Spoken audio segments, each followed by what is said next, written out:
દેશભરમાં ચર્ચાનો વિષય બનેલી નીટ પરીક્ષા રદ થવાની ઘટનાને લઈને શિક્ષણ જગતમાં પણ ભારે નારાજગી જોવા મળી રહી છે.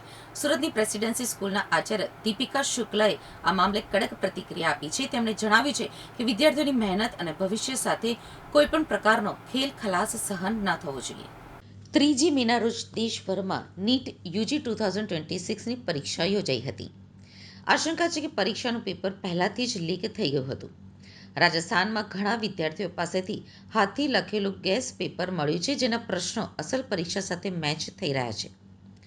નાટાએ જણાવ્યું છે કે તપાસ દરમિયાન સામે આવેલા તથ્યો અને કાયદા અમલીકરણ એજન્સીઓના અહેવાલ પરથી સ્પષ્ટ થયું કે વર્તમાન પરીક્ષા પ્રક્રિયા ચાલુ રાખવી યોગ્ય રહેશે નહીં.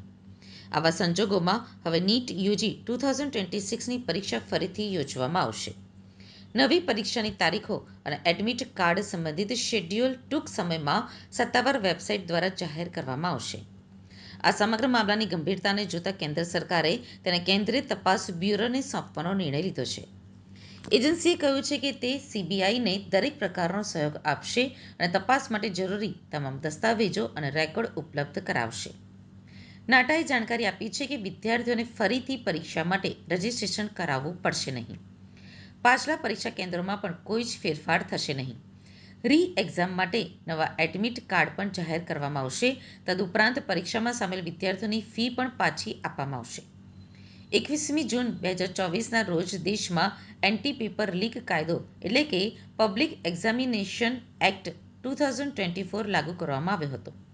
કેન્દ્ર સરકારે મધ્યરાત્રિએ તેનું નોટિફિકેશન બહાર પાડ્યું હતું. આ કાયદો ભરતી પરીક્ષાઓમાં નકલ અને અન્ય ગેરરીતિઓ રોકવા માટે લાવવામાં આવ્યો છે. આ કાયદા હેઠળ પેપર લીક કરવા અથવા આન્સર શીટ સાથે ચેડા કરવા ઉપર ઓછામાં ઓછી 3 વર્ષની જેલની સજા પણ થશે. તેને ₹10 લાખ સુધીના દંડ સાથે 5 વર્ષ સુધી લંબાવી શકાય છે. પરીક્ષા સંચાલન માટે નિયુક્ત સર્વિસ પ્રોવાઇડર જો દોષિત ઠરે તો તેને 5 થી 10 વર્ષ સુધીની જેલની સજા અને ₹1 કરોડ સુધીનો દંડ થશે. સર્વિસ પ્રોવાઇડર ગેરકાયદેસર પ્રવૃત્તિઓમાં સામેલ હોય તો તેની પાસેથી પરીક્ષાનો ખર્ચ વસૂલવામાં આવશે. Deepika Shukla, Acharya presidency school. આજ રોજ નીટની મહત્વની પરીક્ષા રદ થયાના સમાચાર ખૂબ આઘાતજનક છે. વિદ્યાર્થીઓએ 2 વર્ષ સતત તનતોડ મહેનત કરી હોય છે. નીટની પરીક્ષા માટે વિદ્યાર્થી એટલો આતુર હોય છે કે એને એવી ચોક્કસપણે ખબર છે કે 2 વર્ષની મારી આ મહેનત અને નીટ પરીક્ષા ક્રેશ કર્યા પછી મારે જે એડમિશન લેવાનું છે સારી કોલેજમાં, સારી જગ્યાએ, ગવર્મેન્ટ કોલેજમાં, એ બધા માટે હું માનસિક રીતે તૈયાર છું અને 2 વર્ષની સામે મને મારી લાઈફ મળવાની છે.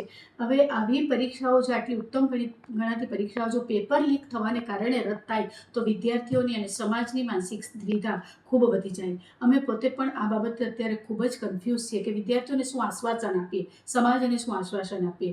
આવી ઘટનાઓ જો વારંવાર બનતી રહે તો પરીક્ષા ઉપરની વિશ્વસનીયતા ઘટે છે. આના કરતાં કોઈ ઉત્તમ વિકલ્પ શોધાવવો જોઈએ, પ્રવેશનો યોગ્ય આધાર શોધાવવો જોઈએ અને હવે આવી ચેષ્ટાઓ ન થાય એ માટેનો ચુસ્ત બંદોબસ્ત, ગુપ્તતા અને વિશ્વસનીયતા જળવાય એવી ચોક્કસપણે માંગ છે. કારણ કે વિદ્યાર્થી, વાલી બંને હતાશ છે અને હવે ફરી પાછી પરીક્ષાની ક્યારે તારીખો જાહેર થાય, કેવી રીતે પરીક્ષા લેવાશે, ત્યાં એને શું વ્યવસ્થા ફાળવવામાં આવશે, આ બધા જ પ્રશ્નો સામે છે. જો કે એવું ચોક્કસપણે કદાચ વિચારવામાં આવશે કે વિદ્યાર્થીની જે તે વ્યવસ્થા જે તે જગ્યાએ જ રહેશે, છતાં પણ વિદ્યાર્થીએ જે 2 વર્ષ મહેનત કરી છે અત્યારે એ જે દ્વિધામાં છે એમાંથી બહાર નીકળીને હવે ફરી પાછી એમનું અપિયરન્સ કેવું રહેશે એ બાબતે વિદ્યાર્થી પોતે પણ ચોક્કસ કશું નક્કી કરી શકે એમ નથી. મને લાગે છે આ ખૂબ આઘાતજનક સમાચાર છે અને હવે આવી ઘટનાઓ ન બને એ તરફ સમાજે પૂરતું ધ્યાન આપવું પડશે. લાગતા વળગતા જે પણ પક્ષો છે એને પણ એની ઉપર ખૂબ ધ્યાન આપવું પડશે.